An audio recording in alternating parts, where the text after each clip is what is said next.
लगा अब तो भजन करो। उसने कहा नहीं, तुलसीदास जी की वाणी का हम पूरा सम्मान करेंगे तब न करेंगे घर से।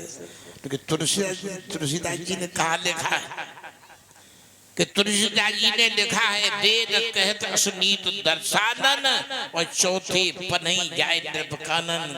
अब एक ही पन्ना लगाए, जब चार लगे चौथे पन, पन की जगह बने पनई लगाई नहीं, चौथे पनई जाए निर्वकानन। अबे तो एक ही लगी, चार लगे तब की। तो बड़ा बड़ा दुनिया में आदमी चतुर है, बात बनाने में तुरंत बना देता है। आदमी करता कुछ है और कहता कुछ है। एक व्यक्ति मंदिर में खड़ा खड़ा स्तुति कर रहा था, खड़ा खड़ा। एक व्यक्ति ने चांदी का रुपया फेंका तो ठाकुर जी की किवाड़ की चौखट में लगा, टकरा के वो रुपया चांदी का वापस आया तो गिर गया। एक व्यक्ति के पांव के पास में गिरा, तुरंत उसने पांव से दबा दिया वो रुपया। और स्तुति में क्या कहता है, अर्थ न धर्म न काम रुचि और गत न चाहूं निर्वाण। हमें अर्थ की जरूरत नहीं, न कोई कामना की रुचि, न निर्वाण गति की जरूरत है, भाव की इच्छा। रुपया पांव से दबा, ये स्तुति कौन सी अच्छी? ये आडंबर है, ऊपर का ढोंग है। ये धर्मात्मा पना नहीं है, ये धार्मिक पना दूसरे के दिखाने के लिए कि हम धार्मिक हैं। और एक व्यक्ति मंदिर में प्रार्थना कर रहा था, नहीं विद्या नहीं बाहुबल नहीं खर्चन को दाम। न विद्या है न शरीर में दम है, बाहुबल नहीं खर्चन को दाम। एक महात्मा बगल में खड़े थे, भाई मालूम थी, महात्मा को मालूम था कि जाके बैंक में 5 लाख। दोबारा फिर मैंने कही, नहीं विद्या नहीं बाहुबल नहीं खर्चन को दाम। महात्मा ने कहा 5 लाख है बैंक में, सो नहीं जानत राम। 5 लाख बैंक में, परमात्मा नहीं। अरे भाई, ऐसी ढोंगपना की स्तुति करने से क्या फायदा? यथार्थ करो, इतना करो, गोपनीय करो, या प्रकट होके करो, लेकिन करो यथार्थ। ढोंग बगैर काम मत करो। कहता तन मन धन सब तेरा और तेरा तुझको अर्पण क्या लागे मेरा। तन मन धन सब कुछ तेरा है, तेरा तुझको अर्पण। और भीतर से ये कहता है कि तन मन धन सब मेरा,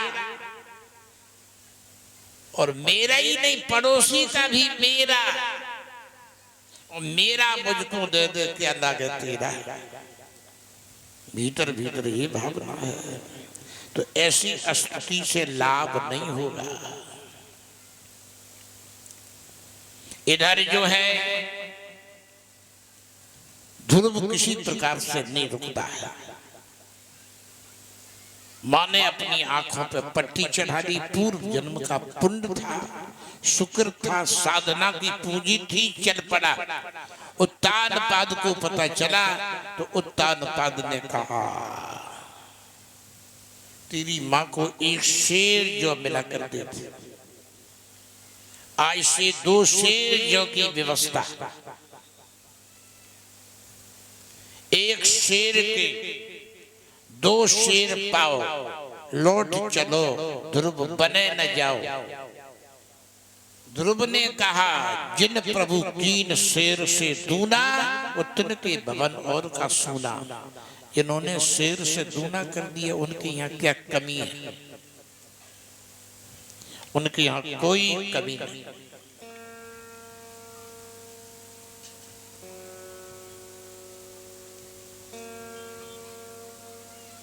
इस प्रकार से जो है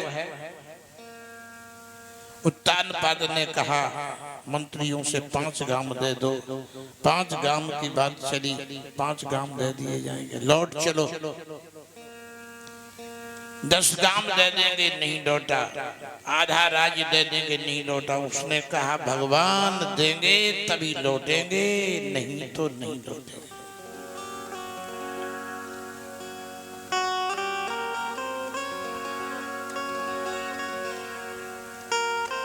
ऐसे नहीं लौटे।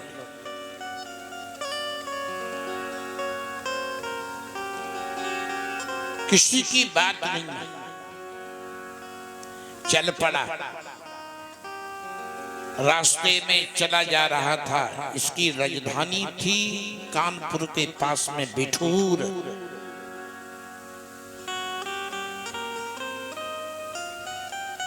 रास्ते में चला जा रहा था, अचानक नारद जी से भेंट हो गई। नारदस्तुपाकरण ज्ञात्वा तश्चकीर्षं स्पृष्ट्वा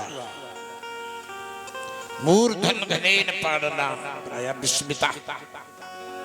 नारद जी ने हाथ पकड़ा, गोद में बिठाया, मस्तक सूंघा।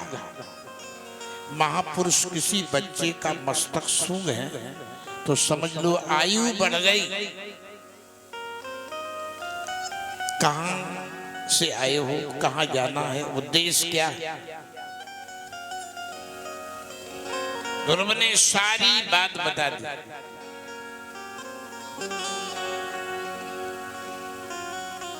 ऐसे मौसी के कटु वाक्यों को सुन करके जंगल में परम पिता परमात्मा की आराधना करने जा रहा।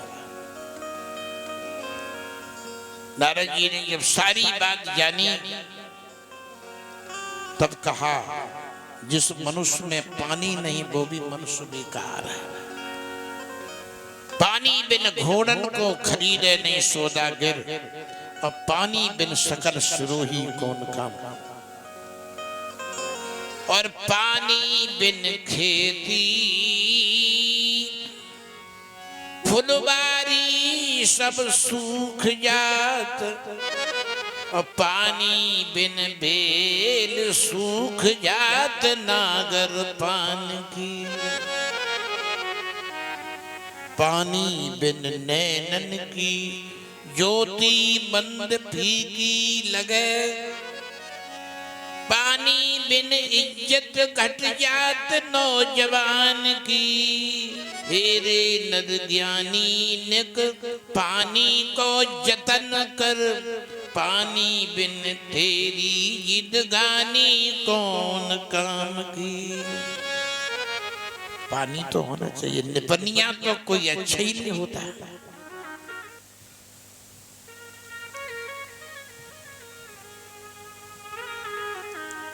नारद जी ने कहा लौट जाओ, अबे बच्चे हो, शेर ब्याह क्या खा दे, मुफ्त में जिंदगी बर्बाद हो गई।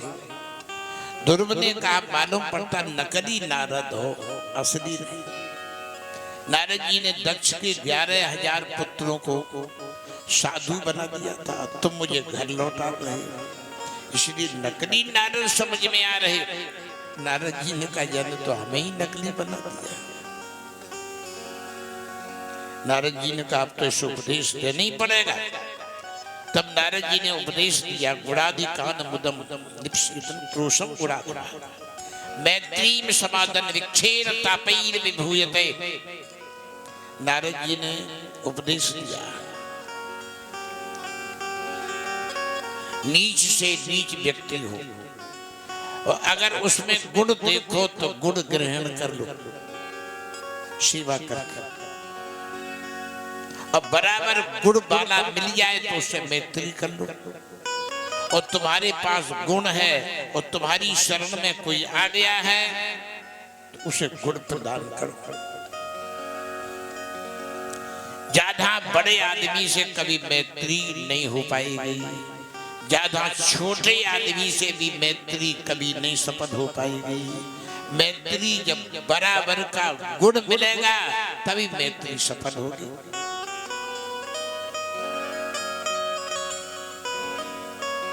इसमें 2 दृष्टांत दिए। कौआ और हंस की मैत्री हो गई। कौआ ने कहा तुम भी पक्षी हम भी पक्षी, चुन चुन कागा ज्वार के बारत फिरत बेहंग, हंसा की सरबर करे उड़न चाहतो संग, उड़न चाहतो संग जाए बहु शेर मझायो, और ढूंढे मिली न पार बीच कौआ थक आयो, कहीं गिरधर कबराए बड़न की बड़ी बड़ुआ, और दो पंजन में दाब पार पे डारो कौआ। हंस ने कहा मानसरोवर पर चलो, बीच में समुद्र की खाड़ी हो गई। कौआ की उड़ने की क्षमता नहीं थी, धमाक जैसे खाड़ी में गिर पड़ा। हंस ने पहियों में दावा, कौआ को पार लगा दिया। मानसरोवर पर पहुंचे, ठंडी बहुत पड़ रही थी। कौआ ने कहा यहाँ हम तो जिंदा ही नहीं रहेंगे, हमारे देश को चलो। पुनः हंस ने पहियों में दबा दिया, उल्ली पार आ गया। एक बगीचा था, उसमें सुंदर लता पता मंडित एक सरोवर था जिसमें कमल खिले हुए थे। राजा वृक्षों के नीचे कचहरी लगाता था, राजा बैठा था, मंत्री मंडल बैठा था। कौआ वृक्ष पर बैठ गया। कौआ ने हंस से कहा देखो तुम्हारे लायक स्थान है। हंस ने कहा बहुत अच्छा स्थान है। क्या सरोवर है, कमल खिले, बढ़िया वृक्ष हैं, लता पता मंडित है। कौआ बदमाश हंस ऊपर बैठा, कौआ उसके नीचे बैठा। कौआ ने बीट कर दी, राजा के सिर पर बीट गिरी, कौआ उड़ गया। राजा ने कहा कौन पक्षी है देखो जिसने मेरे सिर पर बीट कर दी। संतरी खड़ा था, उसने देखा हंस बैठा है, पूरा अंदाजा नहीं लगा। बंदूक उठाई, निशाना लगाया, ट्रिगर दबाया, हंस की गोली लगी, पंख फड़फड़ाता हुआ हंस नीचे गिरा। हंस ने कहा न हम काको हतो राजन, हंसो हम निर्मले जले, दुष्ट संग प्रभावेण जातम जन्म निरर्थका। ये राजन हम कौआ नहीं, हम निर्मल सरोवर पर रहने वाले हंस हैं, लेकिन दुष्ट का संग करके इस योनि में जन्म लेना निरर्थक बेकार हो गया। दुष्ट संग नहीं थे विधाता, बर वनवास नरक करता था। इसलिए ज्यादा छोटे आदमी से भी मैत्री नहीं करना चाहिए। उसके छोटे विचार, छोटे ही काम है। ज्यादा बड़े आदमी से भी मैत्री नहीं निभ पाती। ऊंट बहुत बड़ा था, मर गया था, सियार खाते खाते पेट में घुस गया। जेठ का महीना, लपट चली, गर्म से इस खाल सिकुड़ गई, दरवाजा बंद। अब वो निकल नहीं पावे, उसी में हुआ करे। गौएं चराने वाले ग्वालवाल थे, उन्होंने कहा भाषा तो सियारती है लेकिन समझ में नहीं आ रहा कहाँ है, कौन हो आप, अपना परिचय दो। उसने कहा हम शंकर भगवान हैं। तो दर्शन दो। उनके पोखरा में से जल भरो, ऊंट के ऊपर चढ़ाओ, तब हम दर्शन दें। बालक लग गए, डब्बन में पानी भर भर के ऊंट पर चढ़ाने लगे। खाल नरम हुई, सियार निकल के भगा। ग्वाल वालों ने कहा इतना हमने जल चढ़ाया, अरे भोले बाबा सियार के रूप में भगे जा रहे, हमें तो कुछ बता के जाओ। तो सियार ने कहा यही बता के जा रहे हैं कि बड़े बड़े की पोद में नहीं घुसना, नहीं निकलना मुश्किल हो जाएगा। बड़े लोगों की बड़ी पोल है होती, छोटे लोगों के छोटे विचार। बराबर जब गुण लक्षण मिले तब मैत्री करो। ये उपदेश नारद जी ने दिया।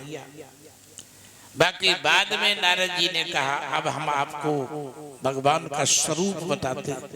श्री वर्षांकम घनश्यामम पुरुषम वनिमालिनम, शंख चक्र गदा पद्मैर व्यक्ति चतुर्भुजम।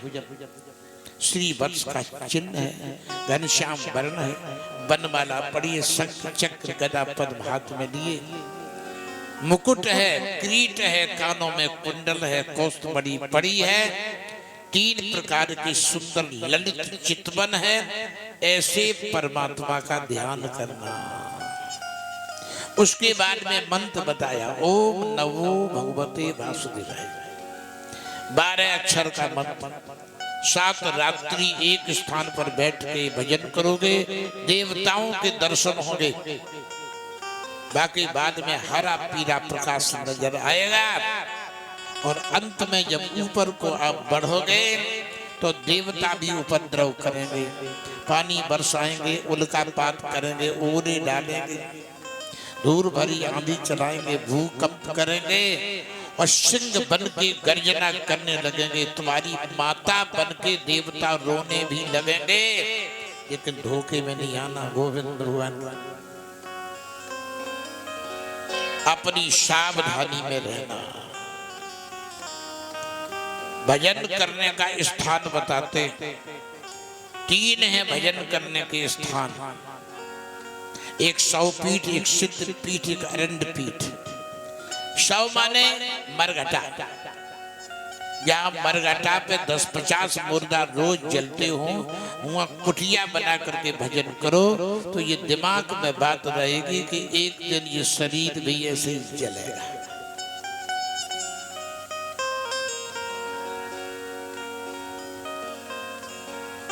और 4-4 किलोमीटर कोई गांव ना हो, अरण्य हो, जंगल हो, वहाँ एकांत में भजन करो तो मन लगेगा। वो अरण्य पीठ जहाँ पहले से लोगों ने भजन किया हो, भगवान की लीलाएं हुई हो, वो सिद्ध पीठ है। मथुरा के निकट मधुबन, यमुना में स्नान करो और मधुबन में बैठ करके भगवान की साधना करो।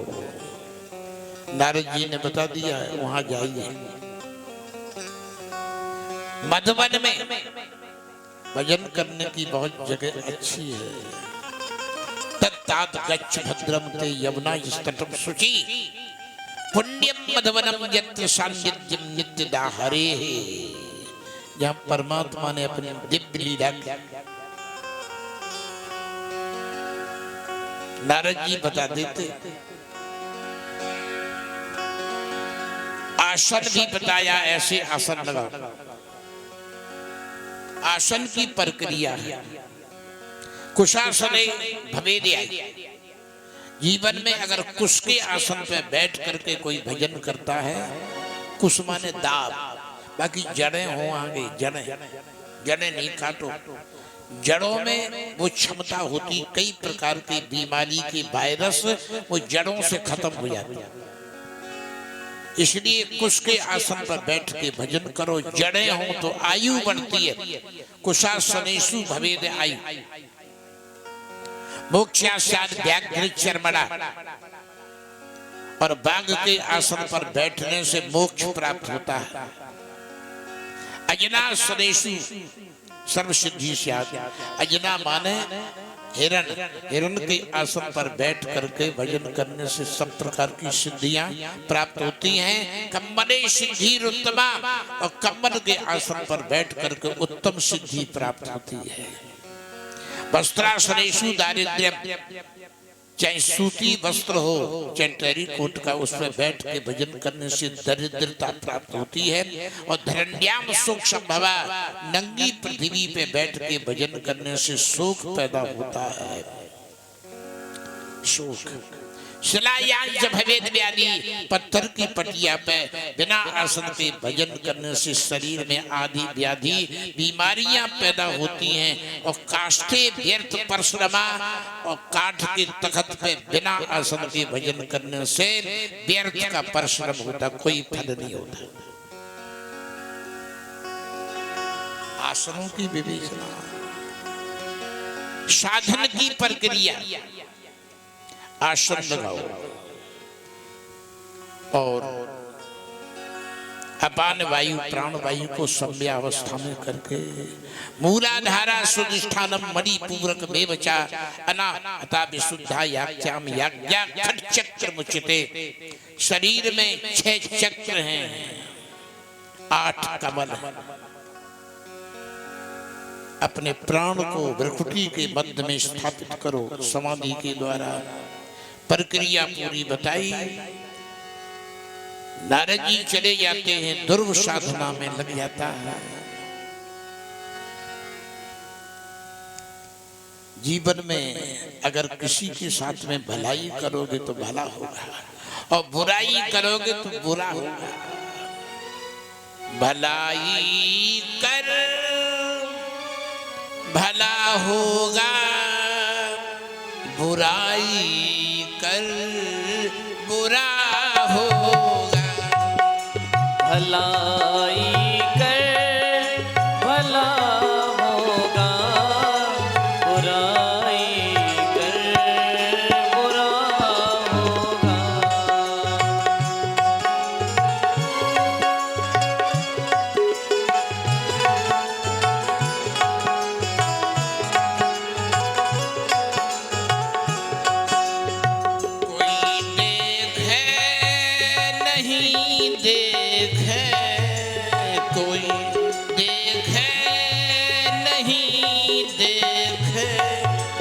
खुदा तो देखता होगा। कोई देखे ना देखे, खुदा तो देखता होगा।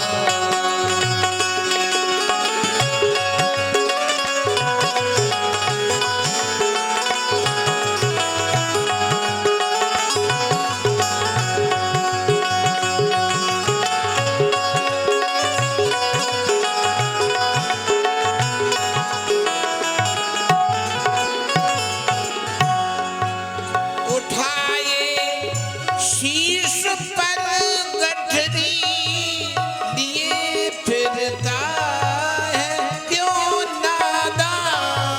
उठाए शीश पे गठरी लिए फिरता है क्यों नादान। ये दुनिया चार दिन की है, ये दुनिया चार दिन की है।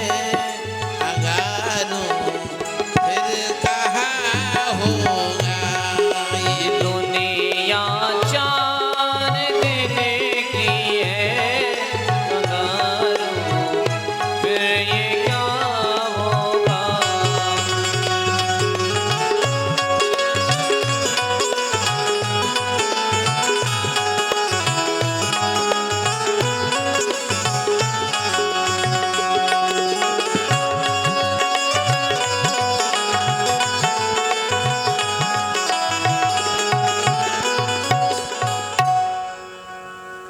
ये दुनिया चार दिन की है, फिर आगे क्या होगा। इसलिए संभल के चलो। ध्रुव अपनी साधना में लग जाता है। पहले नंबर ध्रुव साधना करता है तो सबसे पहले क्या करता है। सबसे पहले ध्रुव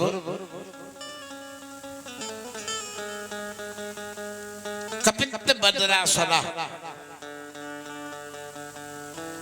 पहले दिन में त्रात्रांते कपित बद्रासना। 3 दिन के बाद कपित माने केता, केथा केता के फल खाता है 3 दिन के बाद। दूसरे महीना में द्वितीयम च तथा मासम खस्तेर भको दिने। दूसरे महीना में पत्ता खाता है 6 दिन के बाद। तीसरे महीना में तृतीयम क्यन्यन मासम नवमे अनि। तीसरे महीना में पानी पीता है 9 दिन के बाद। चतुर्थ मपी वही मासम द्वादशी अनि। चौथे महीना में वायु भक्षो जित श्वासो ध्यान यन देवम धार्यतः। चौथे महीना में वायु भक्षण करता है 12 दिन के बाद। अब पंचमें मासनु प्राप्ति जित सांसु निर्पात मया। 5वें महीना में सांस को जीत करके और ध्यान में बैठ जाता है। ध्यान ब्रह्म पदई के नाम तस्थौ स्थाणु वाचला, ध्यान में बिल्कुल लग जाता है, भगवान का चिंतन करने लगता, भीतर मन लग जाता है।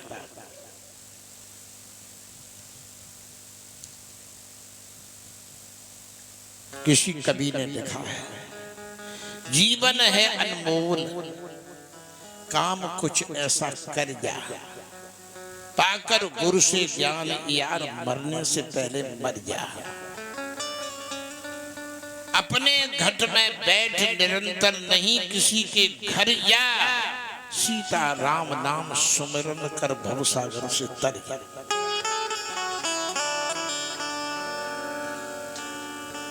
व्यक्ति जब अपने घर में बैठा होगा और कोई व्यक्ति जाएगा कहेगा भाई आज तुम घर में क्यों बैठे हो, तो वो यही कहेगा अब कुछ काम ही नहीं तो क्या करें घर में बैठे।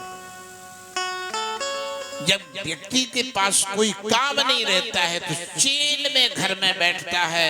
ऐसे व्यक्ति के मन में जब कोई कामना नहीं रहती है तो भीतर अपने आप चैन में बैठता है। और अगर मन चैन में बैठ गया तो सब मामला बन गया। तुलसीदास जी ने भी कही, सूरदास जी ने भी कही मन की बात। तुलसीदास जी ने कहा, हरजू मेरो मन हट न तजे। अपने मन की स्थिति बताई तुलसीदास जी, हरजू मेरो मन हट न तजे, हारो कर जतन विविध विध अत से प्रबल अजय। हम तो हार गए जतन कर करके, अत से प्रबल अजय। चाटत रहो स्वान पातर यूं, जहां तहां पद त्राण बजे। जब पंगति बैठती है और कुत्ता पत्तल चाटता है, लोग फेंक फेंक के डंडा जूता देते हैं, कुत्ता दौड़ के भाग जाता, फिर नहीं कदमों से लौट के वहां आ जाता है। जहां तहां पद त्राण बजे और तदप अधम सुई मार्ग जावे, नेक न मूढ़ लजे, मेरो मन हरजू हट न तजे। तुलसीदास जी कहते, तुलसीदास तभी ये माने जब प्रभु प्रेरित बरजे।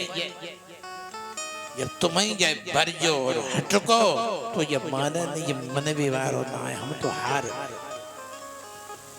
यही सूरदास जी कहते हैं।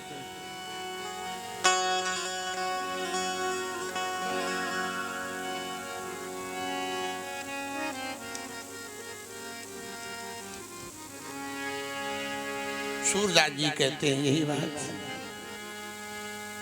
हे हरि यह मन मूढ़ न मान, हे हरि यह मन मूढ़ न मान, हे हरि यह मन मूढ़ न माने, हे हरि यह मन मूढ़ न माने।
लोभ मोह की बना जेवरी, लोभ मोह की बना जेवरी, लोभ मोह की बना जेवरी। ताहि पकड़ के तान हरि, ताहि पकड़ के तान हे हरि, यह मन मोढ़ न माने। हरि ये मन मोड़ न माने।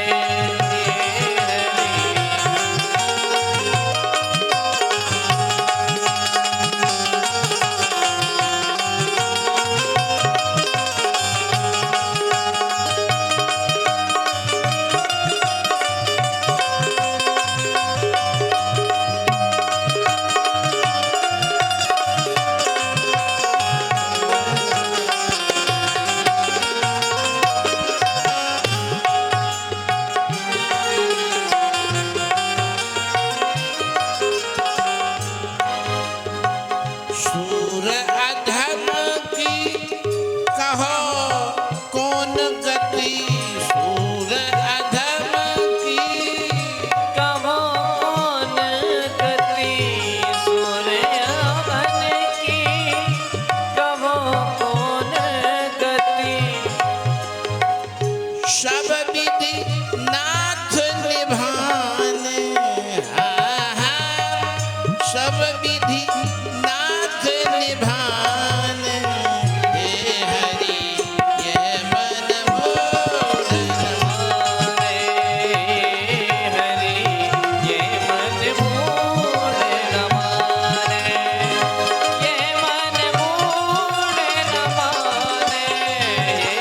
हरि ये मन मोड़ न माने। हरि ये मन मोड़ न माने। हरि ये मन मोड़ न माने।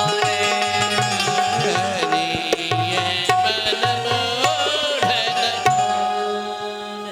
हे हरि यह मन मूढ़ न माने। सूर अधम की कहो कौन गत, अब सब बित नाथ निभान।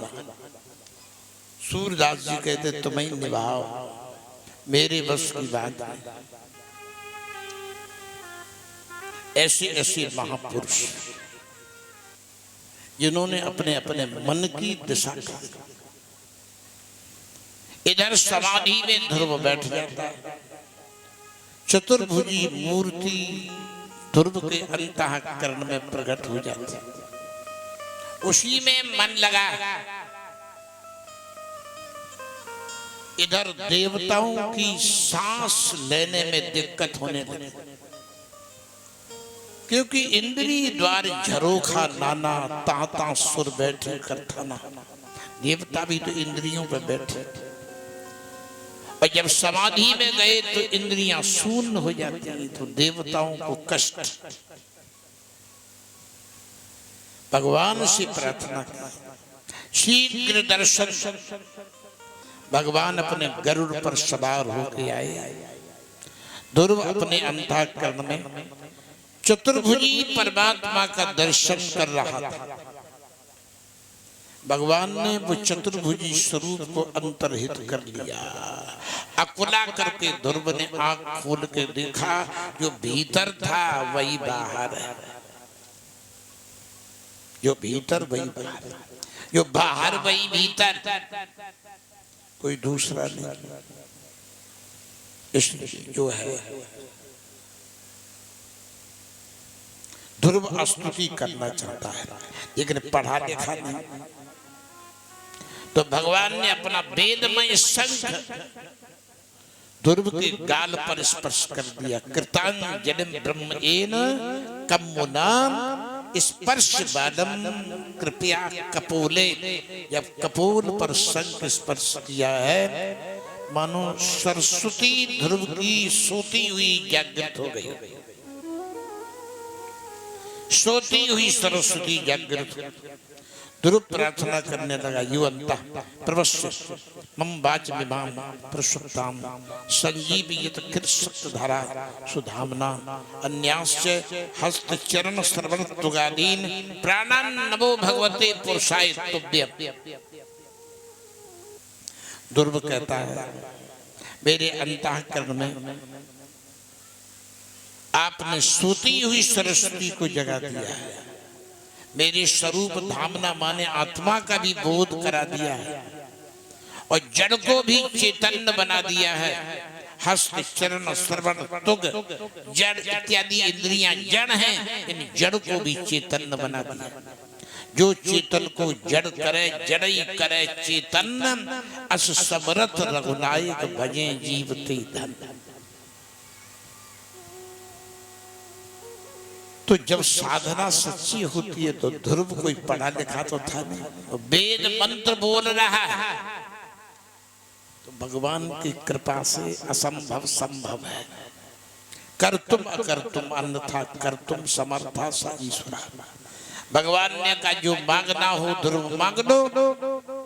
ध्रुव कहे मैं वर कभू नहीं जाचा और समझ न परत झूठ का साचा। क्या झूठ है क्या सच है, हम क्या मांगे, मेरी तो कुछ समझ में नहीं आ रहा। भगवान ने कहा सत्य तो मैं हूं और मेरा भजन सत्य है और संसार सब मिथ्या है, संसार का सब व्यवहार मिथ्या,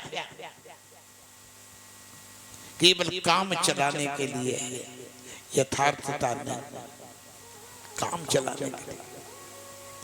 एक बालक एक महात्मा के पास बराबर जाता था और उसका विवाह पक्का हुआ तो 2-3 दिन लग गए विवाह पक्के आयत में। 4-5 दिन के बाद गया आश्रम पर। गुरुदेव ने कहा बेटा आज 4-5 दिन के बाद कैसे आए? बालक ने कहा विवाह पक्का हुआ 4-5 दिन लगे महाराज। तो 4-5 दिन बाद हम आए तो महाराज ने कहा अब तुम हमसे गए। महाराज ने कहा अब तुम हमसे गए। फिर बाकी बाद में उसका विवाह हो गया।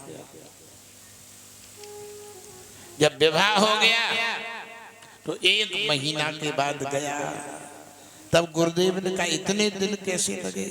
अरे महाराज विवाह हुआ, बहू आई, बड़ी साक्षात लक्ष्मी है, उसके बंधन में हम नहीं निकल पाए। अब महाराज ने कहा ठीक है अब तुम माता पिता से गए। फिर बालक का जन्म हो गया, एक बालिका का जन्म हो गया, मूल पड़ गए। 27-28 दिन के बाद मूल उतरे तब गया, क्योंकि अब की बात बहुत टाइम लगा दिया। कहाँ रहे? अरे वो बालक का जन्म हो गया था महाराज, मूल पड़ गई थी, 27 दिन के बाद उतरे। अशुद्धि में कैसे आते? तब हम आए हैं। तब महाराज ने कहा अब तुम अपने उसे गए। अब बालक ने पूछा महाराज जब समझ में नहीं आई, पहले तुमने कहा तुम हमसे गए, फिर तुमने कही तुम माता पिता से गए और फिर तुमने कही तुम अपने से गए, तो क्या बात है? सही बात। तो महात्मा ने कहा बात सही यह है कि पहले मेरे पास बराबर आते थे और विवाह के चक्कर में तुम नहीं आए तो हमसे कम हो गए आना, तो हमसे गए। और जब तुम्हारा विवाह हो गया अब पत्नी घर में आ गई, उसकी बात मानने लगे। अब माता पिता की उतनी बात नहीं मानोगे, न उनकी बात का पालन करोगे, तो माता पिता से गए। फिर तुम्हारे यहाँ बालक का जन्म हो गया, बालिका का जन्म हो गया। अब तुम दूध की व्यवस्था करोगे बालक के लिए, बालिका के लिए पढ़ाई की व्यवस्था करोगे, पुस्तकों की व्यवस्था करोगे, तो अपन दूध नहीं पियोगे, बच्चों को दूध पिलाओगे, तो अपने मुझे गए। उन्होंने कहा अपने मुझे गए? ऐसा उन्होंने कहा हाँ। अरे महाराज वो हमारी पत्नी साक्षात लक्ष्मी है। महाराज ने कही लक्ष्मी है तो पता चल जाएगा, हमने तुम्हें प्राणायाम करना सिखाया है कि हाँ सिखाया है। तो कल पौन घंटे के लिए प्राणों को भीतर स्थापित करके और सीधे लेट जाना, कल ही पता चले जाएगा तो भाई कैसी लक्ष्मी महारानी है। बालक सीधा लेटा और लेट करके और तुरंत प्राणायाम के द्वारा भीतर सांस को खींच लिया। अब नीला सा पड़ गया, अब सब रोने लगे, माता भी रोए, पिता भी रोए, पत्नी भी हाथ पटके। अब महाराज का तो खेल किया हुआ था। अब महाराज आ गए आध घंटे बाद में, क्या बात है कि अरे आपका चेला मर गया महाराज। सब दुखी होकर के रो रहे। महाराज ने कहा आधा किलो दूध लाओ, अभी हम जीवित करते हैं। आधा किलो दूध मंगाया, थोड़ी चीनी डालना, चीनी डाली और महाराज ने झोली में से राख निकाली, थोड़ी दूध में डाली, अंगुली से ऐसे ऐसे करते रहे। अब महाराज ने कहा जो इस दूध को पी लेगा वो मर जाएगा और बालक जिंदा हो जाएगा। पिता से कहा तुम पी लो, अब तुम्हारा तो समय पूरा हो गया, बालक का कार्यकाल बहुत है, वो जीवित हो जाएगा। पिता ने कहा हम मर गए तो बुढ़िया को रोटी नहीं मिलेगी, बुढ़िया को बड़ी दिक्कत होगी। बुढ़िया से कहा महाराज ने तुम पी लो, जो तुम्हारा बालक जीवित हो जाएगा। बुढ़िया ने कहा हम मर गए तो डुकरा को कोई रोटी नहीं दे, डुकरा की बड़ी खींचा देकर होगी, परेशान। बहू से कहा तुम पी लो, तुम्हारा पति जीवित हो जाएगा। उसने कहा हम तो अपने मायके में चले जाएंगे, हमें तो ज्यादा समय नहीं हुआ है, जीवन को हम काहे के लिए अपना खत्म करें हमें। तो महाराज ने कहा हम पी ले। अरे महाराज फिर तो कहने ही क्या है, संत तो हमेशा परोपकार करते हुए आए हैं। आपकी मृत्यु हो जाएगी, बगीचे में चबूतरा बनवा देंगे, समाधि और मेला लगवाएंगे, पी लो महाराज। महाराज तो जानते थे जमा कछु है ही नहीं। तो महाराज ने उठाया वो भरा भराया गिलास दूध का मीठा, पीकर मीठे दूध को और संत ने लई डकार, उठ के बेटा बैठ जा, देख लिया संसार। संत ने तो दूध पी लिया, देख लिया संसार। वो सुन रहा था भीतर सब, तो उसने कहा देख लिया संसार।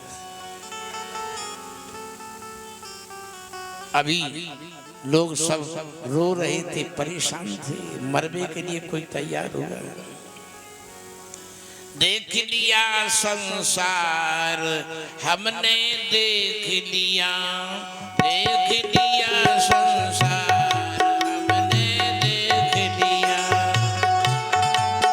संसार हमने, देख लिया, देख लिया संसार हमने, देख लिया सब मतलब के यार हमने देख लिया, सब मतलब के यार हमने देख लिया।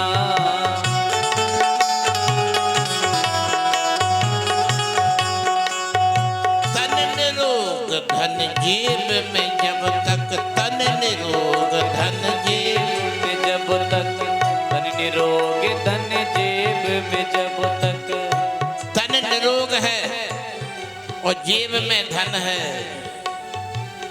तन निरोग धन जेब में जब तक, तन निरोग धन जेब में जब तक, मन से सेवा करेंगे तब तक, मन से सेवा करेंगे तब तक, मन से सेवा करेंगे तब तक, मानेगा परिवार हमने देख लिया, मानेगा परिवार हमने देख लिया, मानेगा परिवार हमने देख लिया, देख लिया संसार हमने देख लिया, देख लिया संसार हमने देख लिया।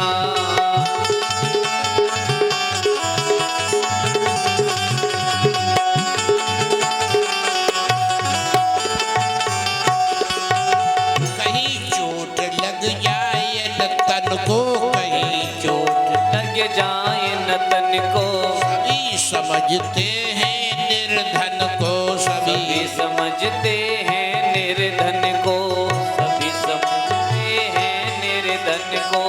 जब पुरानी दीवार हो जाती है तो लोग दूर बैठते, कहीं दीवार न गिर पड़े। अरे गिरती हुई दीवार हमने देख लिया संसार हमने देख लिया।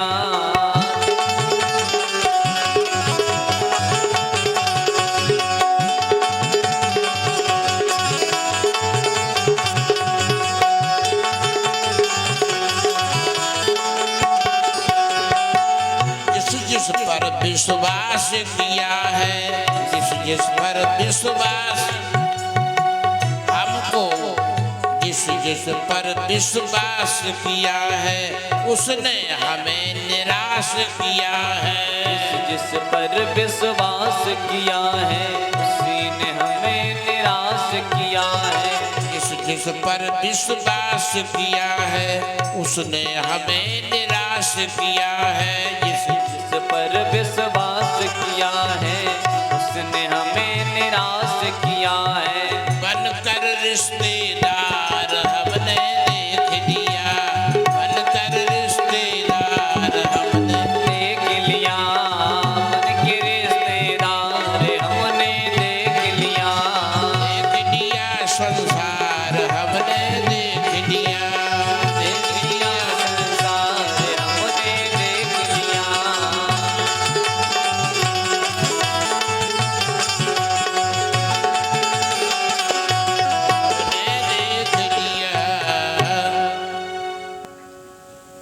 भगवान ने कहा ध्रुव तुम्हारी समझ में कुछ नहीं आ रहा, हम क्या मांगे?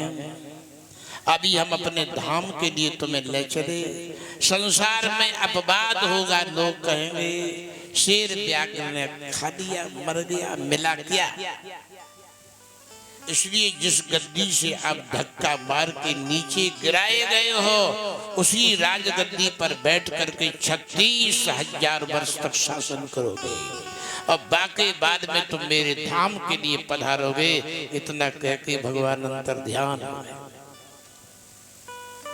ध्रुव चलता है, बगीचे में आता है। उत्तानपाद को पता चला है कि ध्रुव बगीचे में आ चुका है। उत्तानपाद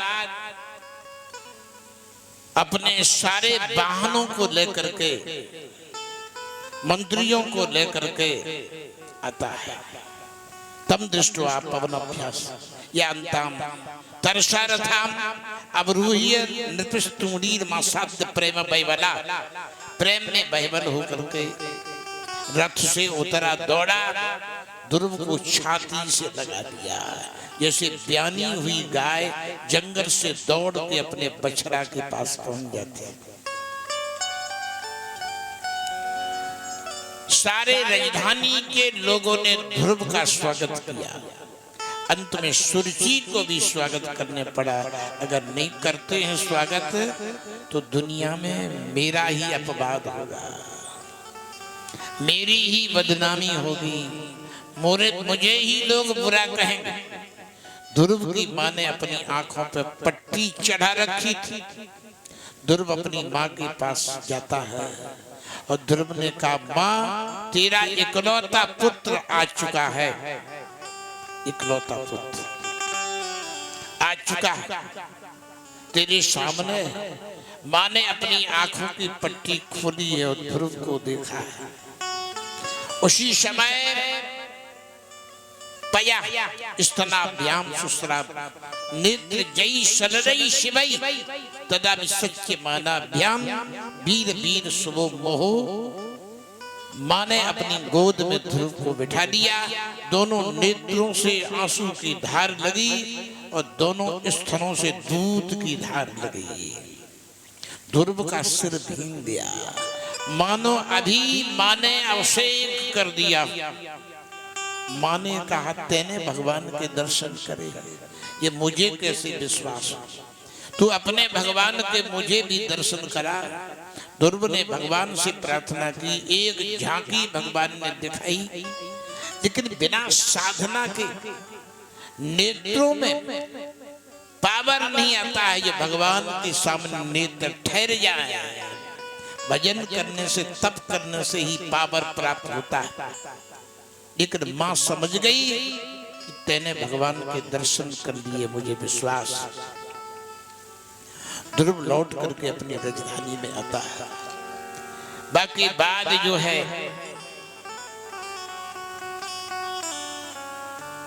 अवस्था 16-16 17 वर्ष की हो जाती है। ध्रुव का भाई उत्तम जंगल में शिकार खेलने गया, यक्षों ने उसे मार डाला। ध्रुव को पता चला मेरे भाई को यक्षों ने मार डाला। कुबेर की अलकापुरी के ऊपर चढ़ाई की। 3 करोड़ मलेच्छों, 3 करोड़ यक्षों के एक बाण बेध दिए। यक्षों, कुबेर यक्षों के राजा। तब मनु महाराज ने युद्ध बंद करवाया। मनु महाराज ने कहा तुमने भजन करके पावर प्राप्त कर लिया है, उसका दुरुपयोग मत करो। एक यक्ष ने तुम्हारे भाई को मारा है और तुमने 3 करोड़ यक्षों को घायल किया, ये भी तो अपराध है। ध्रुव की समझ में आ गई, शांत हो गया। पुत्र के मरने के बाद उसकी मां सुरची भी शरीर छोड़ देती। अंत में ध्रुव का विवाह प्रजापते दुहितरम शिशुवारस्य भी ध्रुवा उपइमे ब्रह्मम नाम तत्सुतौ कल्प वत्सरो। प्रजापति शिशुवार की कन्या से ध्रुव का विवाह हुआ, जिसका नाम भृमि था। ध्रुव के 2 पुत्र हुए, कल्प और वत्सर। उत्तानपाद भी ध्रुव को राजगद्दी पर बैठा करके और भगवान का भजन करने के लिए जंगल में चले गए। ध्रुव ने उसी राजगद्दी पर बैठ करके 36,000 वर्ष तक शासन किया। अंत में ध्रुव का पुत्र कल्प और वत्सर था। कल्प ने राज स्वीकार नहीं किया, वत्सर को राजगद्दी पर ध्रुव ने बिठाया। और ध्रुव जो है हरिद्वार के आगे सप्त सरोवर लक्ष्मण झूला के पास में गंगा के किनारे साधना करने लगे। गंगा की धार की आवाज आती थी, हर हर हर हर हर हर। ध्रुव ने कहा गंगा भजन में व्यवधान करती है, अब कहीं दूसरी जगह भजन करूंगा। तो ध्रुव जाने लगे। गंगा साक्षात प्रकट होकर के ध्रुव के सामने आई। गंगा ने कहा मेरे तट पर भजन करो, 1 मील ऊपर 1 मील नीचे मेरी धुनी सुनाई नहीं देगी, शांत में बहूंगा। ठीक है। ध्रुव ने वहीं बैठ करके साधना की। जब साधना पूर्ण हो जाती है तो भगवान विमान भेजते हैं ध्रुव के लिए, जाओ ध्रुव को ले आओ। भगवान के पार्षद विमान लेकर के आते तो मृत्यु देवता ध्रुव के पास आ जाता। मृत्यु देवता ने कहा संसार से मेरे बिना स्पर्श किए कोई गया नहीं। तदुत्तन पदा पुत्रो दर्शन का मागतम मृत्योर मूर्धनम पदम दत्वा आरूरु अद्भुतम ग्रहम। मृत्यु देवता से कहा ध्रुव ने तुम विमान के नीचे बैठ जाओ, और मृत्यु देवता के सिर पे पाम रखा। मृत्यु देवता ने जीना का काम किया और ध्रुव विमान में बैठ करके चले। आगे आगे ध्रुव ने अपनी माँ का विमान देखा और पीछे मुड़ के देखा तो नगरी खाली हो गई, विमानों की लाइन लगी है। वैकुंठ के गेट पर ध्रुव के मन में अभिमान का अंकुर उत्पन्न हुआ। कोई भजन करके अपना उद्धार करता है, हमने तो सबका उद्धार कर दिया। इतना मन में अभिमान आया, पर वैकुंठ में अंदर प्रवेश नहीं मिला। कामेन कर्म नाशा स्यात्। जब कर्म में कामना उत्पन्न होती है तो कर्म का विनाश होता है। और क्रोधेन ज्ञान नाशनम, और जब क्रोध उत्पन्न होता है तो ज्ञान का विनाश होता है। और लोभेन भक्ति नाशः स्यात्, और जब लोभ उत्पन्न होता है तो भक्ति का विनाश होता है। एतत्त्रयम् त्यजेत, इन तीन को त्याग देना चाहिए। यही तो मन में भावना आई।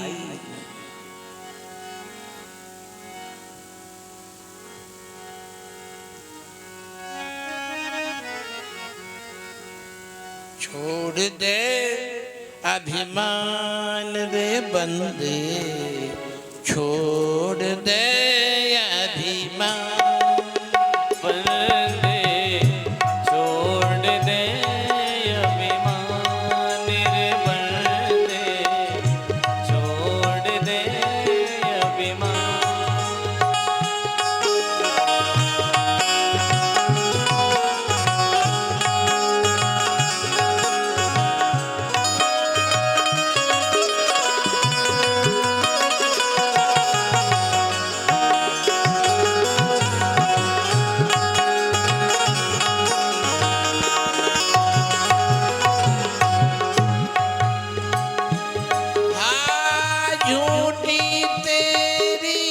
शान रे बंदे, झूठी तेरी शान रे बंदे, झूठी तेरी शान रे बंदे, छोड़ दे अभिमान रे बंदे, छोड़ जरा अभिमान रे बंदे।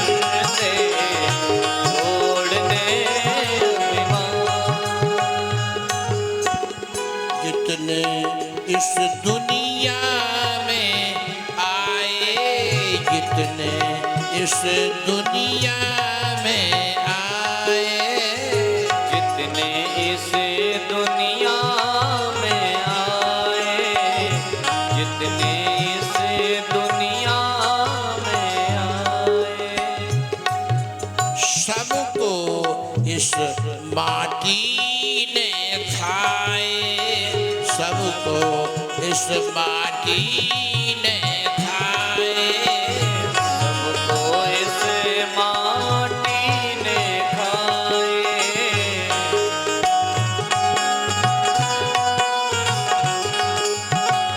कर गए गर्भ गुमान रे बंदे, कर गए गर्भ गुमान रे बंदे, कर गए गर्भ गुमान रे बंदे।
इंसान रे बंदे छोड़ दे अभिमान। वैकुंठ में ध्रुव ने प्रवेश नहीं कर पाया। सुषमार चक्र के बीच में ध्रुव लोक की रचना की।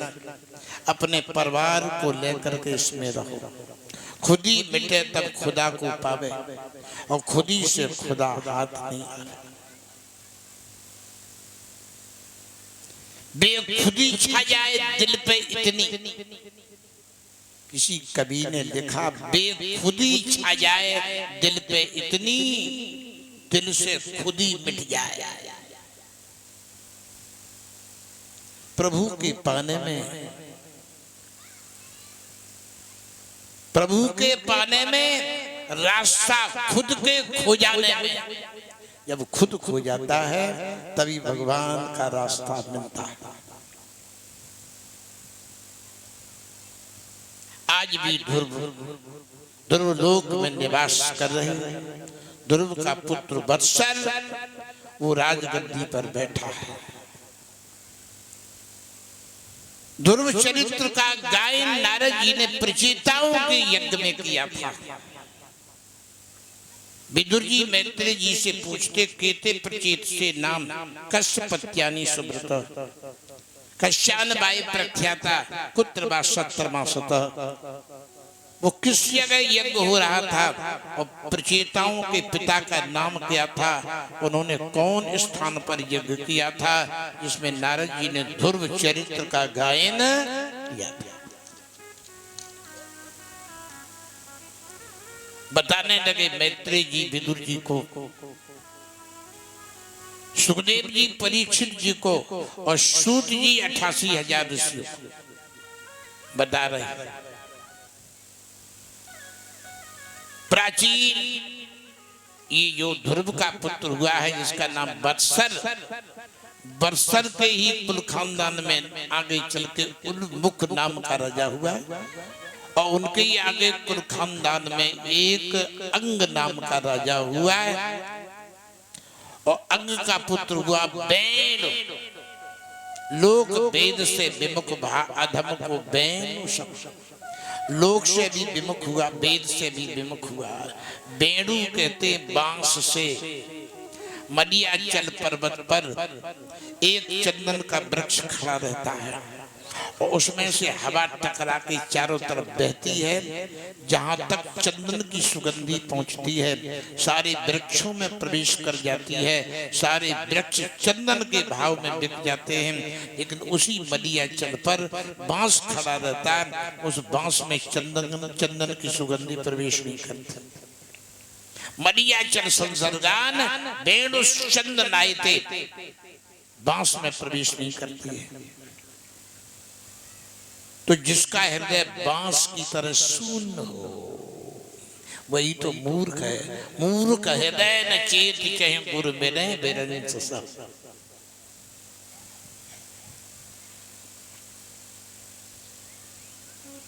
पिता बहुत धर्मात्मा था, लेकिन बेटा इतना अन्यायी, अनाचारी, भ्रष्टाचारी हुआ।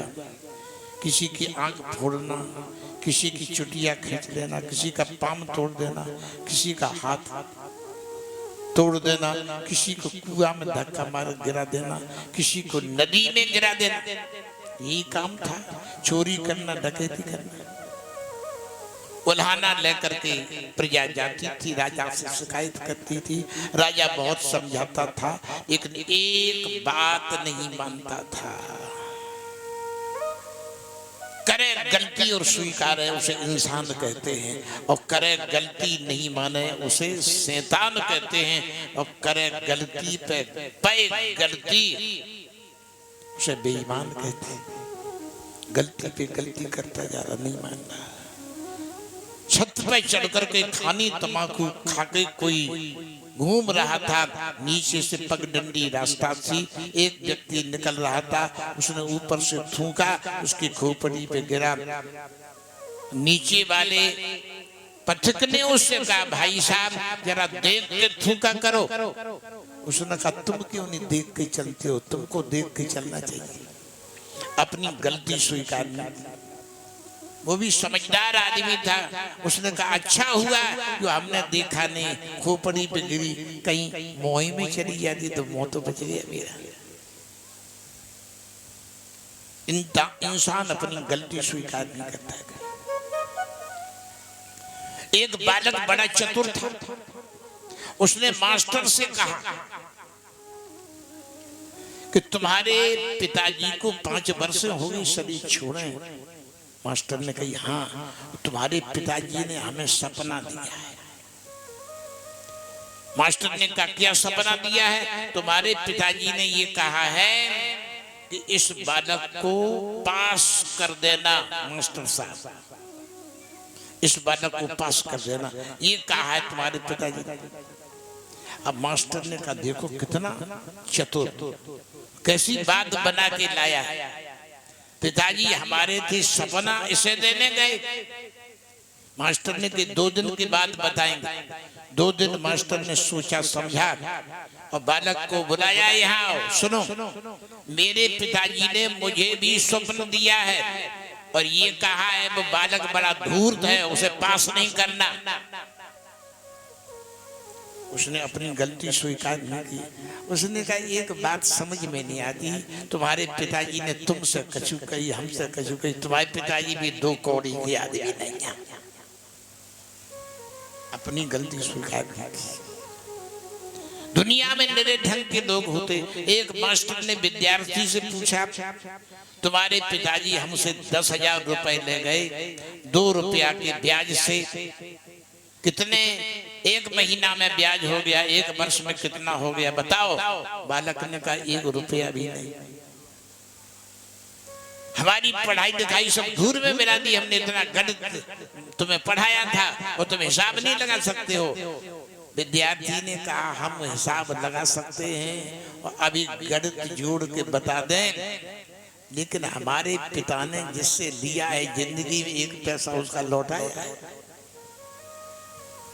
जब 1 पैसा लौटाया नहीं है तो हमें बताओ फिर काहे के लिए ब्याज जोड़े, का फायदा है? मतलब तो कुछ निकलना नहीं। तो दुनिया में निरे ढंग के आदमी होते, गलती करने के बाद जो स्वीकार कर देता है इंसान बन जाता है, और गलती कभी स्वीकार नहीं करता है तो हमेशा शैतान हैवान ही रहता है। अंत में अंग राजा भगवान का भजन करने चले गए। जब किसी की बात नहीं माने तो क्या फायदा है। मंत्रियों ने महात्माओं से कहा महाराज कुछ सुधार करो। क्यों? राज्य में अराजकता फैल रही है बहुत बड़ी। अब तो भ्रष्टाचार फैला है, स्वतंत्र हो गया उसका बालक। तो महात्मा आए, महात्माओं ने कहा इसी को राजगद्दी पे बैठा दो, बैठ जाने के बाद कुछ खोपड़ी में वजन आएगा तो सुधार हो सकता है। बैठा दिया तो एक तो कड़वी और नींद पर और पड़ गई तो डबल कड़वी हो गई। राजगद्दी पर बैठा, उसने कहा नष्टव्यम न दातव्यम न होतव्यम दुजा कुछ निवार धर्मम भेषी भेरी घोषेण सर्वसा। न कोई इष्ट का ध्यान करेगा, न कोई दान देगा, न देवताओं की पूजन करेगा, न गौ पालन कोई करेगा, न हवन करेगा, सब बंद। अब तो और भी अराजकता फैली। तब मंत्री लोगों ने पुनः महात्माओं से प्रार्थना की। महात्मा आए, वो राजगद्दी पर बैठा हुआ था, महात्मा बैठ गए, उसने सम्मान नहीं किया। महात्मा अपने आप बोले तुम्हारे पिता बड़े धर्मात्मा थे, सत्संग कराते थे, यज्ञ कराते थे, प्रवचन कराते थे, कीर्तन कराते थे। तुम में थोड़े बहुत लक्षण आना चाहिए, तुम में एक भी लक्षण नहीं। वो कहने लगा बादशाह यूयम वह अधर्मे धर्म मानना ये वृत्तिदम पतिम हत्वा जारम पति मुपास्ते। उन्होंने कहा तुम्हारी बुद्धि तो बालकों जैसे, तुमने अधर्म को ही धर्म मान रखा है। महात्माओं ने कहा कैसे? कि किसी की पत्नी अपने पति को छोड़ करके किसी की पत्नी अपने पति को छोड़ करके जार पुरुष के साथ चली जाए, उसे कोई अच्छी बताएगा? महात्माओं ने कहा नहीं बताएगा। उसने कहा यही तो बात, हमारे राज्य में रहते हो, खाते हो, पीते हो, सोते हो, बैठते हो, जगते हो, उठते हो, चलते हो, फिरते हो, और भजन किसी दूसरे का करते हो। तुम्हारे परमात्मा हम हैं, मेरा भजन किया करो। महात्माओं ने कहा ये तो जन्म का बिगड़ा है, बीच का नहीं बिगड़ा है। बीच का बिगड़ा होता तो सठ होता। सठ सुधरे सत्संगत पाई, पारस परस कुधार सुहाई। इसलिए ये सठ सुधरने वाला नहीं है। क्रोध में आकर के महात्माओं ने एक हुंकार दी है, गद्दी से नीचे गिरा और गिरते गिरते मर गया। महात्मा जंगल में चले गए। बहुत बड़े बर्तन में तेल में उसे डाला। फिर मंत्री लोग महात्माओं को बुला के लाए। फिर उसका मंथन किया गया। पहले नंबर जंघाओं का मंथन किया। जंघाओं का एक छोटा सा काला कलूटा पुरुष उत्पन्न हुआ, चपटी नाक।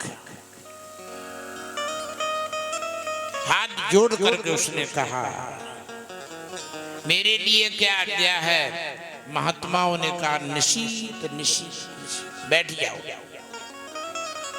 उसी से निषाद जात उत्पन्न हो गई। जो पाप जो था मंथन में निकल गया। फिर भुजाओं का मंथन हुआ। दाहिनी भुजा से पृथु और बाईं भुजा से अर्ची। लक्ष्मी नारायण ही उत्पन्न, इनकी उत्पत्ति। राजगद्दी पर पृथु को बिठाया गया। सारी प्रजा रोती हुई आई है। पृथु प्रजा नाम करुणम निशम पर देवतम दीर्घम दध्यो श्रेष्ठ निवत्तम सु अनिपद्यत। सारी प्रजा रोने लगी, हमारी रक्षा करो, हमारी रक्षा करो। पृथु ने प्रजा से कहा तुम रो क्यों रहे? उनके ऐसा दुष्ट राजा हुआ है, सारी पृथ्वी के बीज पृथ्वी निकल गई, पृथ्वी से कुछ वस्तु पैदा नहीं होती। हमने पृथ्वी को लक्ष्य बनाया, धनुष पर बाण चढ़ाया। पृथ्वी गौ का रूप धारण करके भागना प्रारंभ कर देती है। इधर जो है पृथु बाण धनुष लेकर के उसके पीछे बराबर भग रहे। अंत में गौ खड़ी हो गई। मेरे मारने से तुम्हारे क्या हाथ लगेगा? दोहने वाला तैयार कर लो, बछड़ा तैयार कर लो, दोहनी तैयार कर लो, हमसे वस्तु अब प्राप्त कर लो। उनकी भी बात समझ में आ गई। मनुष्यों में मनु को बछड़ा बना करके जितना खाद्य पदार्थ है, जितना तेल का पदार्थ है, जितना रस का पदार्थ है, पृथ्वी से दोहन किया। इंद्र को बछड़ा बनाया, उसने अमृत का दोहन किया। पितरों में अर्यमा को बछड़ा बनाया, उसने काव्य विद्या का दोहन किया। सर्पों में बछड़ों बासुक को बछड़ा बनाया, उसने जहर का दोहन किया। दैत्यों में प्रहलाद को बछड़ा बनाया, उसने मदरा का दोहन किया। पक्षियों में गरुड़ को बछड़ा बनाया, उसने कीट पतंगा आदि का दोहन किया। इस पृथ्वी से सारी वस्तु को दोहन करके और प्रजा को खुशी कर दिया है। यथा दीक्षित राजा तू है वेद सतेन सह ब्रह्म वर्ते मनोचित्रे यत् प्राची सरस्वती। पूर्व दिशा में सरस्वती के तट पर राजा ने 100 यज्ञ का संकल्प किया। 99 यज्ञ संपन्न हो गए। घोड़ा एक छोड़ा गया था, उस घोड़ा को कई आड़ में इंद्र ने बांध दिया। उसका पुत्र विजतासु था। अत्रि ऋषि उस यज्ञ के आचार्य थे। उन्होंने विजतासु से कहा तुम्हारे घोड़ा को इंद्र ने चुराया। धनुष पर बाण लेकर के जैसी लक्ष्य बनाया है, इंद्र जो है एक महात्मा का रूप धारण करके सामने आया।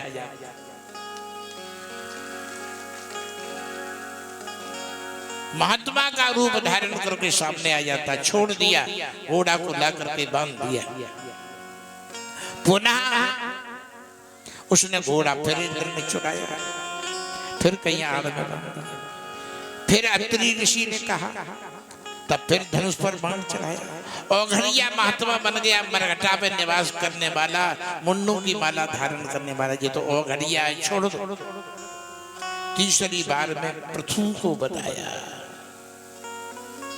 जब पृथु को बताया तो पृथु ने धनुष पर बाण चढ़ाया। इंद्र भगा, विष्णु के चरणों में जाकर के गिर पड़ा, भगवान की शरण में गया। भगवान इंद्र को लेकर के प्रकट हो जाते। भगवान नपि वैकुंठा साकम भगवता विभो यज्ञ यज्ञ पतस्तुस्तो यज्ञ मुक्तम भासता। विष्णु भगवान ने कहा, तुम्हें भेजा गया था कि जनता को ज्ञान का उपदेश दो, भक्ति का उपदेश दो, तुम कर्मकांड के जाल में क्यों उलझ गए गोविंद भगवान। एक मनमंत्र तक एक इंद्र को समय मिलता है तो उसकी सुरक्षा हम करते हैं। ऐसे 14 मनमंत्र हैं। ब्रह्मा के एक दिन में 14 इंद्र बदल जाते हैं। संधि करो, दोनों में संधि करा, संत महात्माओं से उपदेश ग्रहण करो। भगवान पूजित होकर चले जाते। सनत कुमार आते, सनत कुमारों का सम्मान किया, पूजन किया। सनत कुमारों ने कहा, साधु पृष्ठम महाराज सर्वभूत हितात मनाहम भवता विदुषा चापी साधु नाम मत निद्रसी। सनत कुमार ने कहा, वास्तव में आप साधु हैं, आपकी साधुशाही बुद्धि है। उन्होंने उपदेश दिया। अंत में भजन करने चले गए। विजुताश्व जो है उनका पुत्र राजगद्दी पर विराजमान हुआ। उनके ही आगे कुल खानदान में चल के प्राचीन बरही नाम का राजा हुआ। उनके 10 प्रचेता थे, वो भजन करने के लिए चले गए। भगवान शंकर ने रुद्र गीत का उपदेश दिया, जिससे वो सिद्ध हो गए।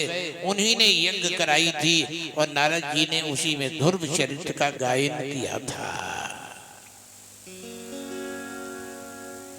इधर प्राचीन बरही ने बहुत यज्ञ की थी और यज्ञों में पशुओं की हिंसा की थी।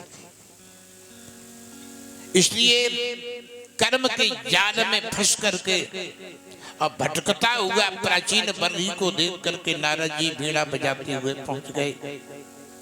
प्राचीन बरही ने नारद जी का सम्मान किया। बरही कहते हैं कुश से एक एक स्थान पर 1,000 बार यज्ञ कराया था और कुश से जमीन को पाट दिया था, इसलिए उसका नाम प्राचीन बरही पड़ गया था। नारद जी पहुंचे। नारद जी ने कहा, राजन आपने बहुत पशुओं की हिंसा की। भो भो प्रजापते राजन पशुन पश्चित्वध्यरे, तुमने ये लाखों पशु मार डाले हैं, ये सब बदला लेने के लिए खड़े हैं। क्या आप दिखा सकते हो? नारद जी ने कहा, योग बल से आकाश में बगीचा का निर्माण कर दिया। जितने भी जीवों की हिंसा की थी सारे जीवों का दर्शन करा दिया। कोई आंख काट के खड़ा है, कोई सींग निकाल के खड़ा, कोई दांत फाड़ के खड़ा। राजा प्राचीन बरही घबरा गया। महाराज ये तो बदला हम कभी चुका नहीं पाएंगे, ये बदला देंगे, इनसे हमारा उद्धार कैसे होगा और इनका बदला कैसे चुकेगा। यत्र ते कथस्यैव इतिहासं पुरातनम पुरंजन चरितम निबोध गदतो मम। तब नारद जी ने कहा, हम तुम्हें एक इतिहास सुनाते हैं, उस इतिहास को सुन लो, समझ लो और तुम्हारे कर्म की निवृत्ति हो जाएगी। एक प्राचीन बरही राजा, सुनो, एक पुरंजन था, अभिज्ञान सखा को लेकर के अपने घर से निकला, भारत वर्ष में आया। उसने बगीचा देखा। 5 बगीचे बड़े सुंदर थे। इनमें 16 वर्ष की एक युवती स्त्री डोल रही थी। एक बृहदुल नाम का सखा डोल रहा था, एक 5 सिर वाला सर्प डोल रहा था, 10 सहेलियां डोल रही थी। पुरंजन ने पूछा तुम्हारा नाम क्या है भीरू? उसने कहा मेरा कुछ नाम नहीं है। तो पुरंजन ने कहा मेरा नाम पुरंजन है। तुम्हारा विवाह हुआ? उनका नहीं हुआ। हमसे विवाह कर लो तो मेरा नाम पुरंजन है, तुम्हारा नाम पुरंजन ही हो जाए। ये परंपरा है। बिल्कुल पढ़ी लिखी देवी ना हो, अगर पति मास्टर है तो मास्टर नहीं जरूर बजेगी, अगर पति डॉक्टर है तो डॉक्टर नहीं बजेगी, अगर पति थानेदार है तो थानेदार नहीं बजेगी, चाहे पढ़ी लिखी ना हो। तो पुरंजनी तुम्हारा नाम हो जाएगा। उन्होंने कहा ठीक है, हमारा आपका संबंध पक्का। पुरंजन से संबंध उसने बना लिया। अभिज्ञात सखा जो था उसे ठुकरा दिया, वो वापस लौट करके चला गया। प्राचीन बलि को नारद समझा रहे, वो कौन है? उन्होंने कहा शब्द स्पर्श रूप रस गंध, ये 5 प्रकार के ये विषय हैं, यही बगीचा। और जामे 16 वर्ष की आयु वाली बुद्धि ही स्त्री डोल रही थी। 5 सिर वाला सर्प प्राण समान उदान बयान, ये 5 सिर वाला सर्प उसमें था। बृहदुल नाम का सखा मन था और 10 इंद्रियां थी, वो सहेली थी। इनसे जीव संबंध कर बैठा। सामने महल बना हुआ था, नव द्वारे पूरे देही, ये शरीर ही 9 दरवाजे वाला महल है। पूरे शरीर में झरोखा है, कई खिड़कियां लगी हुई हैं, ऐसा शीशा लगा है कि भीतर वाला बाहर वाले को देख लेता है, लेकिन बाहर वाला भीतर वाले को नहीं देख पाता। उसी में महल में रहने लगा पुरंजन। पुरंजन ने अपनी पत्नी के गर्भ द्वारा 101 कन्याओं को जन्म दिया, 11 से पुत्रों को जन्म दिया।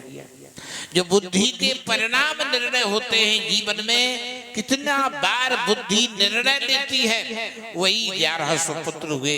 और बुद्धि की लज्जा आदि वृत्तियां जो होती वो 101 कन्या, उन कन्याओं का विवाह विषय भोग पतियों के साथ में कर दिया।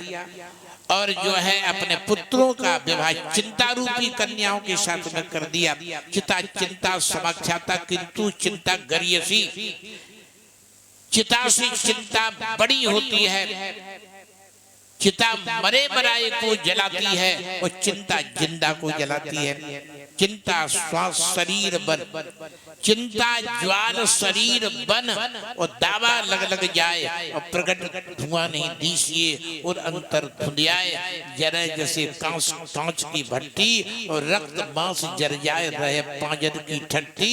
कहें गिरधर कबराए सुनो तुम मेरे मिंता, और बेनर कैसे जिए जिन्हें नित व्यापी चिंता।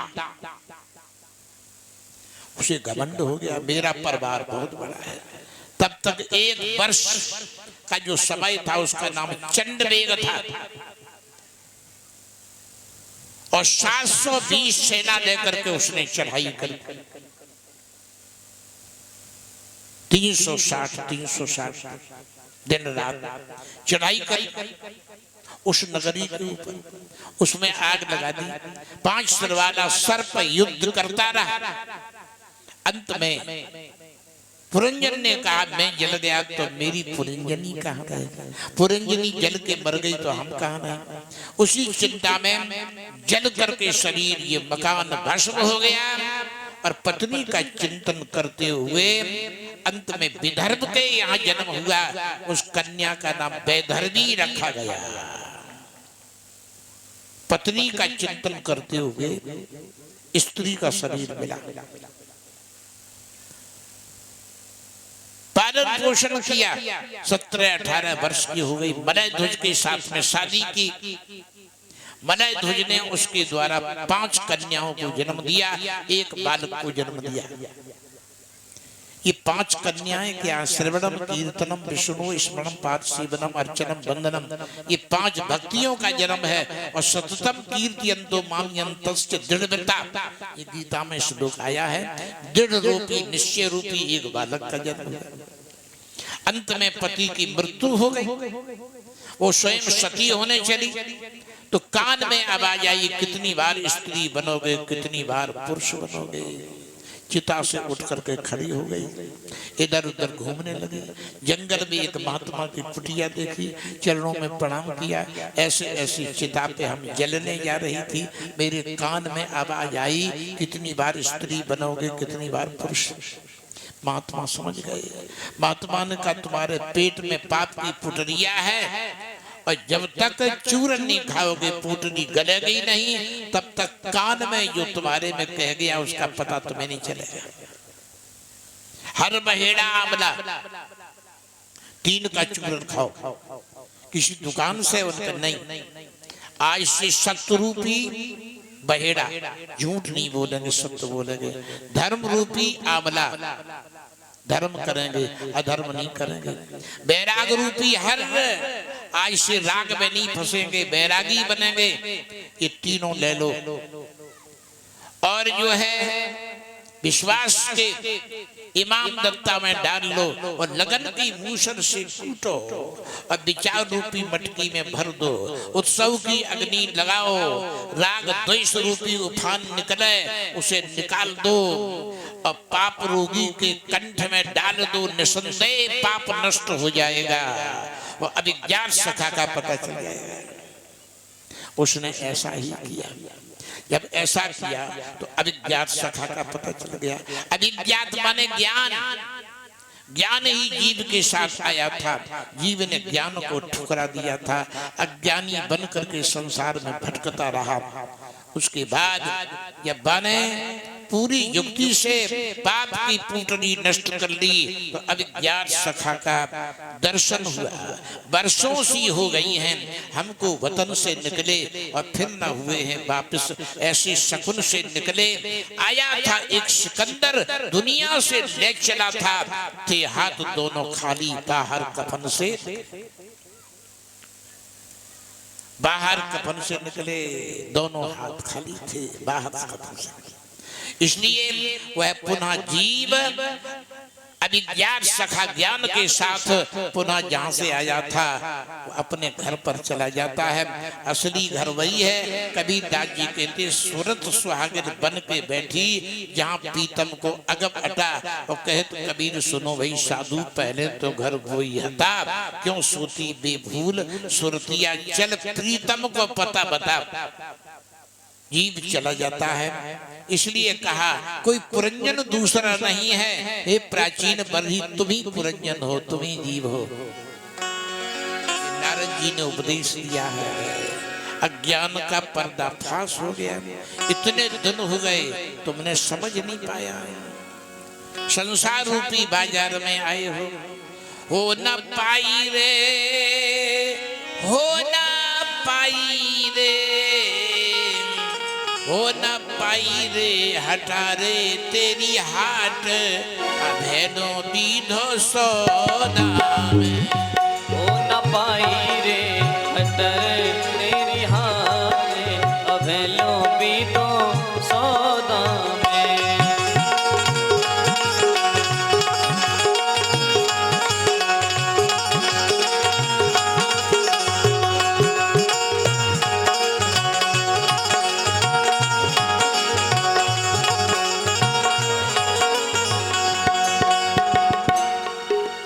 घड़ी भरे को जो बाजार था, दाम गांठ थे थोरे।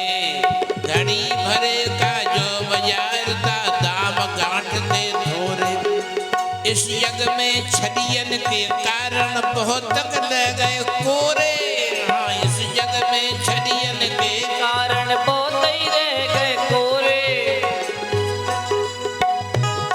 जीव कतरा नदी में, जीव काट अभेलो बीधो सौदा में। जीव कतरा न लेवे, जीव काट अभेलो बीधो सौदा में।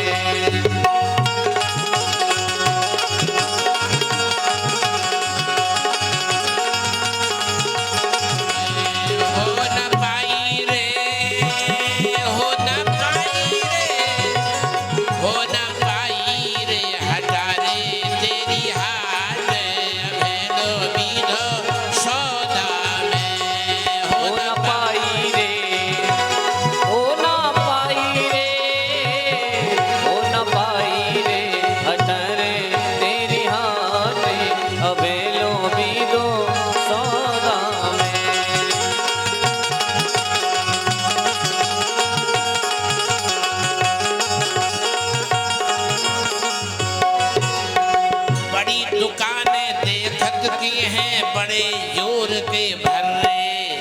बड़ी दुकानें देखत की हैं बड़े जोर के भर। तू अपनी औकात समझ के मत पचड़े में पड़ रे। हाँ तू अपनी औकात समझ के मत पचड़े में पड़ रे। तू अपनी औकात समझ के मत पचड़े में पड़ रे। नहीं तो हुई ये है सगरो बाराबात अभेदो बीधो सौदा में। नहीं तो है सबरो बाराबाते अभेलो बीधो सौदा में।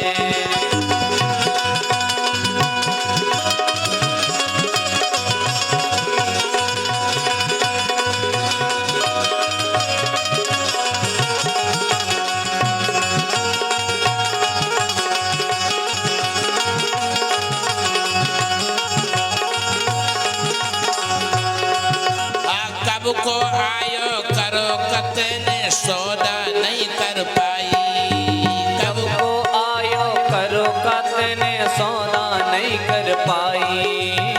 मूर्ख बनो डोल रहो यूं ही दिनों दिवस गमाई। हाँ मूर्ख बनो डोल रहो यूं ही दिनों दिवस गमाई। ते तो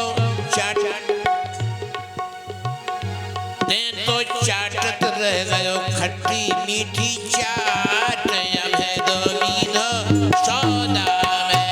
ते तो चाटत रह गयो खट्टी मीठी चाट अभेलो बीधो सौदा में।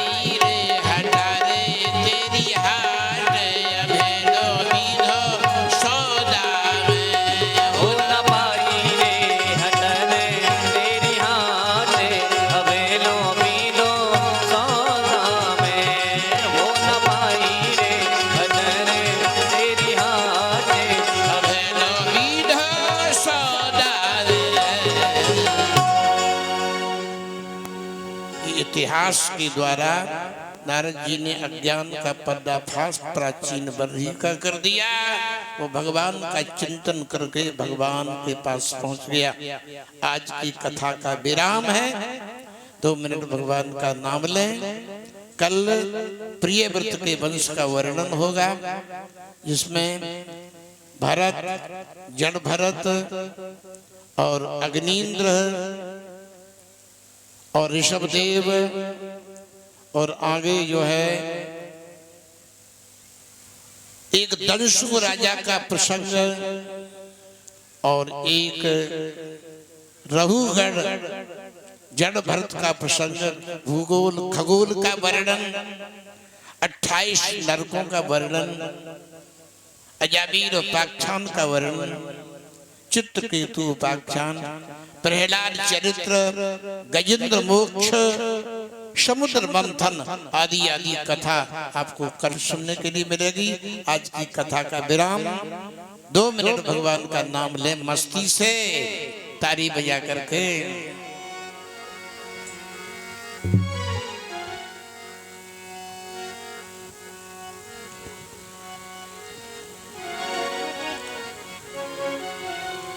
भजले हरि को नाम, तू भजले हरि को नाम, उमरिया थोड़ी है। भजले हरि को नाम, उमरिया थोड़ी है। तू भजले हरि को नाम, उमरिया थोड़ी है। तू भजले हरि को नाम, उमरिया थोड़ी है।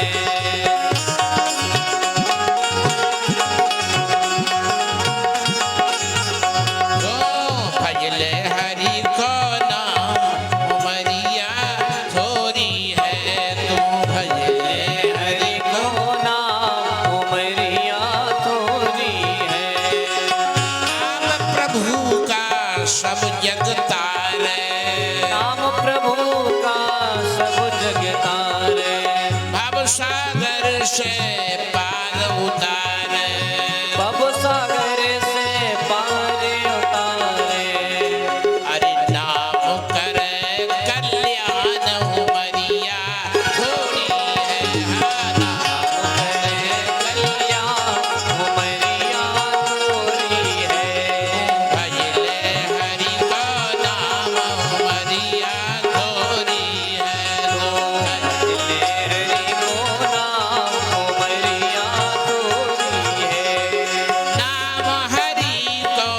निस दिन सुमिरो नाम हरि को निस दिन सुमिरो नाम हरि का निस दिन सुमिरो नाम हरि का निस दिन सुमिरो ध्यान धरो गुरु चरण को पकड़ो ध्यान धरो और चरण को पकड़ो आहा नाम यही जल जान उमरिया थोरी है नाम यही जग जान उमरिया थोरी है अरे भजले हरि को नाम उमरिया थोरी है नाम हरि को नाम उमरिया थोरी है जो भजले हरि को नाम उमरिया थोरी है भजले हरि को नाम उमरिया थोरी है ऐसो अवसर फिर न मिलेगा ऐसो अवसर फिर न मिलेगा खिला कमल यह फिर न खिलेगा खिला कमलिए फिर न खिलेगो कर भी गई पहचान उमरिया थोरी है पहचान उमरिया थोरी है भजले हरि को नाम उमरिया थोरी है भजले हरि को नाम उमरिया थोरी है भजले हरि को नाम उमरिया थोरी है भजले हरि को नाम उमरिया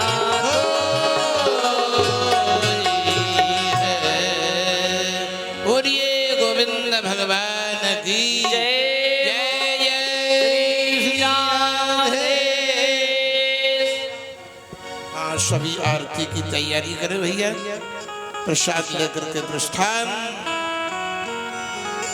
आरती महापुराण की कीजिए आरती महापुराण की कीजिए अपना जन्म सफल कर लीजिए अपनो जन्म सफल कर लीजिए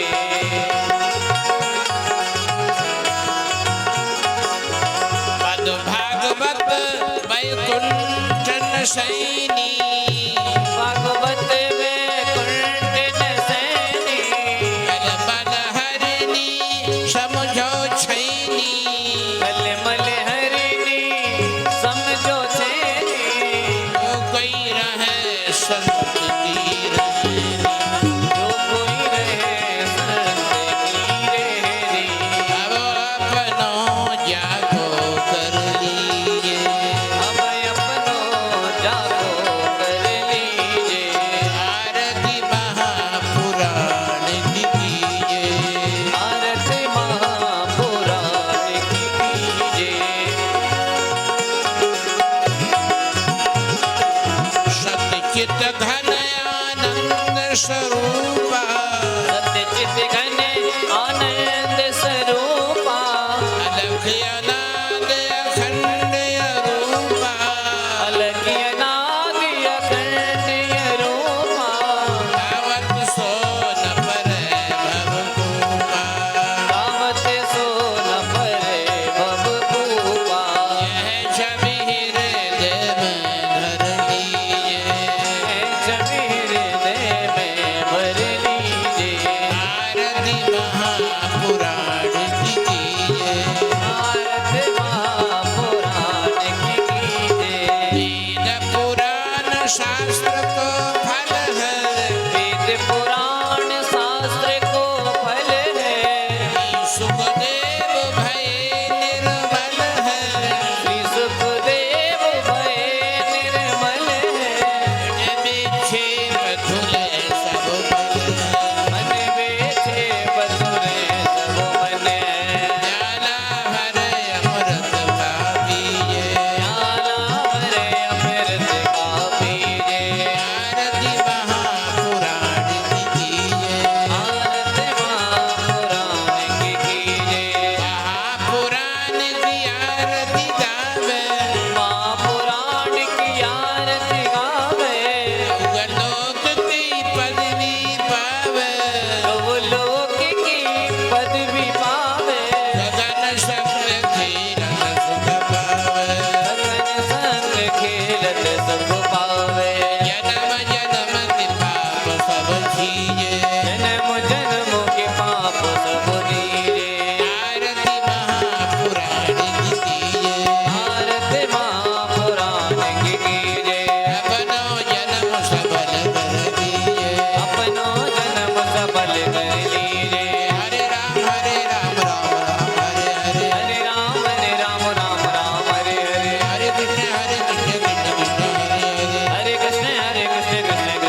बोलिए सच्चिदानंद भगवान की, मुरली मनोहर भगवान की, सप्ताह भागवत की, महापुराण की, सनातन धर्म की, धर्म की, अधर्म का, विश्व का, प्राणियों में गौ माता की, गंगा माता की, सरस्वती माता की, गुरुदेव भगवान की, सब संतन की, सब भक्तन की, श्री शांतिदास जी महाराज की, श्री निर्मलानंद महाराज की, यहाँ के सिद्धों की, नंगर बस्ती की, आज के आनंद की।